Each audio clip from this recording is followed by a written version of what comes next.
Kofeinový driák. Takový je podle odborníků energetický nápoj, který si nově oblíbili školáci po Česku.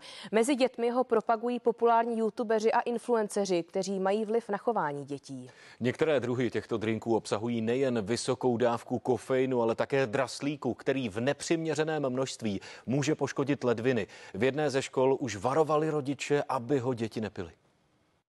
Popularitu tohoto energetického drinku mezi dětmi zaregistrovala vychovatelka ve školní družině na základní škole v jihočeských Tučapech a vedení školy hned informovalo rodiče o rizikovosti nápoje. I výrobce doporučuje konzumaci od 18 let.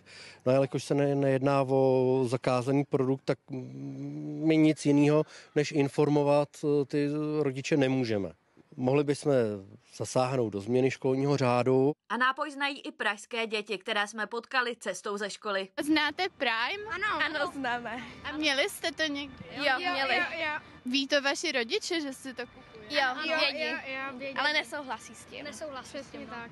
Drink podle marketérů má chytře a poutavě vymyšlenou propagaci přes influencery a youtubery, které děti mají sklon napodobovat. Nepochybuji, že té značce pomůže i teď to současné tažení proti tomu drinku, protože pro děti získá to příchuť určitého rebelství. Pestrobarevný až infantilní propagační obaly těch nápojů, to ty děti táhne. Je teda zarážející, že děti si to můžou dovolit, když se cena pohybuje někde kolem 150-200 korun. Nápoj je podle lékařů kofeinový driák. Například v tomto jednom espressu je zhruba 70 mg kofeinu a dítě do 12 let by podle lékařů takový šálek nemělo ani vypít celý. A nápoj Prime Energy obsahuje zhruba espressa 3. To znamená přibližně jako 6 Coca-Col nebo 2 Red Bully. Může vyvolávat symptomy nepozornosti a nebo hyperaktivity u dětí. Některé drinky této značky obsahují i značnou dávku draslíku. Předávkování draslíkem ovlivňuje srdeční činnost. V momentě, kdy samozřejmě ty ledviny nebudou schopny zpracovat ten draslík, tak